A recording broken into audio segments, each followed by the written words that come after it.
एक बार की बात है, जंगल में एक घने पेड़ पर एक बुलबुल रहती थी। वह वहां हंसी खुशी गुजर बसर कर रही थी। कुछ समय बाद वहां सर्दियों का मौसम आया। बहुत कड़ाके की ठंड पड़ने लगी। एक दिन एक बंदर ठंड से बचने के लिए पेड़ के नीचे ठिठुरते हुए आया। तेज हवाओं के कारण वह कांप रहा था। वह ठंड से बचने के लिए उपाय ढूंढने लगा। उसे पास ही एक सूखी पत्तियों का ढेर दिखा। उसने उसे जलाने का सोचा। यह सब पेड़ पर बैठी बुलबुल देख रही थी।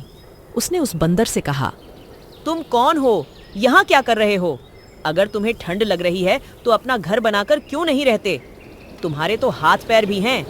बुलबुल की बात सुनकर ठंड से कांप रहा बंदर चिढ़ गया और बोला, तुम अपना काम करो, मेरे काम में पड़ने की जरूरत नहीं है। इतना कहकर वह फिर आग जलाने के बारे में सोचने लगा और आग जलाने के लिए अलग अलग तरीके अपनाने लगा। इतने में उसकी नज़र एक जुगनू पर पड़ी। उसे लगा कि वह एक चिंगारी है जिससे उसकी आग लग जाएगी। वह उसे पकड़ने की कोशिश करने लगा। यह देखकर बुलबुल हंसने लगी। वह बंदर से बोली, ये जुगनू है, इससे आग नहीं सुलगेगी। तुम पत्थरों को घिसकर आग जला सकते हो। बंदर ने बुलबुल की बात को अनसुना कर दिया। कई बार कोशिश करने के बाद उसने जुगनू को पकड़ लिया और आग जलाने लगा, पर वह इस काम में कामयाब नहीं हो पाया और जुगनू उड़ गया। इतने में बुलबुल बोली, तुमसे मैंने कहा था आग नहीं लगेगी, तुमने मेरी बात नहीं मानी। यह कहकर वह हंसने लगी। यह देखकर बंदर को बहुत गुस्सा आया।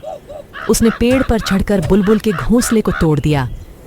यह देखकर बुलबुल दुखी हो गई और रोने लगी। इसके बाद उसे वह पेड़ छोड़कर कहीं और रहने के लिए जाना पड़ा।